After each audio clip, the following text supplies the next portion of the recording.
പരിശുദ്ധാത്മാവ് പറയുന്നത് പോലെ ഇന്നു നിങ്ങൾ അവിടുത്തെ സ്വരം ശ്രവിക്കുമ്പോൾ മരുഭൂമിയിലെ പരീക്ഷണകാലത്തുണ്ടായ പ്രകോപനത്തിൽ എന്നതുപോലെ നിങ്ങളുടെ ഹൃദയം കഠിനമാക്കരുത്. അവിടെ നിങ്ങളുടെ പിതാക്കന്മാർ 40 വർഷം എന്നെ പരീക്ഷിക്കുകയും എൻ്റെ പ്രവൃത്തികൾ കാണുകയും ചെയ്തു. അതിനാൽ ആ തലമുറയോട് ഞാൻ കോപിച്ചു പറഞ്ഞു, അവർ സദാ തങ്ങളുടെ ഹൃദയത്തിൽ തെറ്റു ചെയ്യുന്നു. എൻ്റെ വഴികൾ അവർ മനസ്സിലാക്കിയിട്ടില്ല. എൻ്റെ ക്രോധത്തിൽ ഞാൻ ശപഥം ചെയ്തു പറഞ്ഞതുപോലെ അവർ ഒരിക്കലും എൻ്റെ വിശ്രമത്തിലേക്ക് പ്രവേശിക്കുകയില്ല.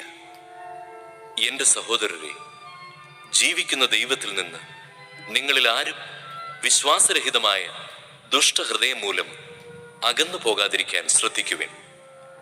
ഇന്ന് എന്ന് വിളിക്കപ്പെടുന്ന ദിവസങ്ങൾ ഉള്ള കാലത്തോളം എല്ലാ ദിവസവും നിങ്ങൾ പരസ്പരം ഉപദേശിക്കുവിൻ. ഇത് നിങ്ങൾ പാപത്തിന്റെ വഞ്ചനയാൽ കഠിന ഹൃദയരാകാതിരിക്കുവാനാണ്. എന്തെന്നാൽ നമ്മുടെ ആദ്യ വിശ്വാസത്തെ അവസാനം വരെ മുറുകെ പിടിക്കുമെങ്കിൽ മാത്രമേ നാം ക്രിസ്തുവിൽ പങ്കുകാരാവുകയുള്ളൂ.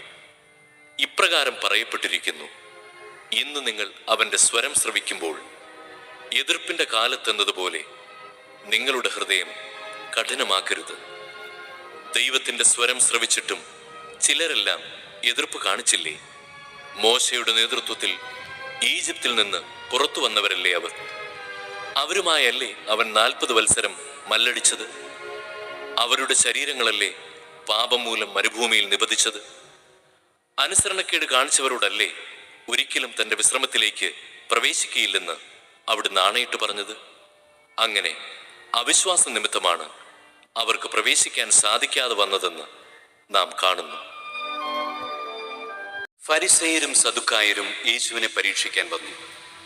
തങ്ങൾക്ക് സ്വർഗത്തിൽ നിന്ന് ഒരു അടയാളം നൽകണമെന്ന് അവർ അവനോട് ആവശ്യപ്പെട്ടു. അവൻ പ്രതിവചിച്ചു, വൈകുന്നേരം നിങ്ങൾ പറയുന്നു, ആകാശം ചെമന്നിരിക്കുന്നു, കാലാവസ്ഥ പ്രസന്നമായിരിക്കുന്നു. രാവിലെ നിങ്ങൾ പറയുന്നു, ആകാശം ചെമന്നു മൂടിയിരിക്കുന്നു, ഇന്ന് കാറ്റും കോളും ഉണ്ടാകും.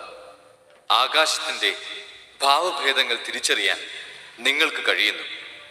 എന്നാൽ കാലത്തിൻ്റെ അടയാളങ്ങൾ തിരിച്ചറിയാൻ നിങ്ങൾക്ക് കഴിയുകയില്ലേ? ദുഷിച്ചതും അവിശ്വസ്തവുമായ തലമുറ അടയാളം അന്വേഷിക്കുന്നു. യോനായുടെ അടയാളമല്ലാതെ മറ്റൊരടയാളവും അതിന് നൽകപ്പെടുകയില്ല. അനന്തരം അവൻ അവരെ വിട്ടുപോയി. മറുകരയിലേക്ക് പോകുമ്പോൾ അപ്പമെടുക്കാൻ ശിഷ്യന്മാർ മറന്നിരുന്നു. യേശു പറഞ്ഞു, ശ്രദ്ധിക്കൂ, ഫരിസേയരുടെയും സദുക്കായരുടെയും പുളിമാവിനെ സൂക്ഷിച്ചുകൊള്ളുവിൻ. നാം അപ്പമൊന്നും എടുക്കാത്തത് കൊണ്ടായിരിക്കാം എന്ന് അവർ പരസ്പരം പറഞ്ഞു.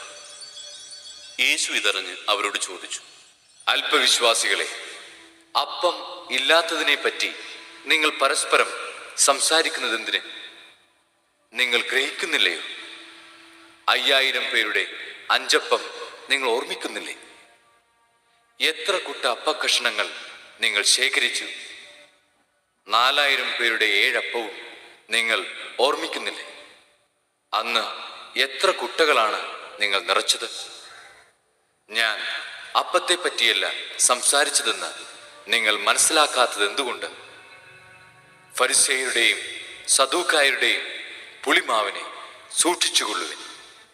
അപ്പത്തിന്റെ പുളിമാവിനെ പറ്റിയല്ല, ഫരിസേയരുടെയും സദുക്കായരുടെയും പ്രബോധനത്തെ പറ്റിയാണ് സൂക്ഷിച്ചുകൊള്ളാൻ അവൻ അരുളി ചെയ്തതെന്ന് അവർക്ക് അപ്പോൾ മനസ്സിലായി.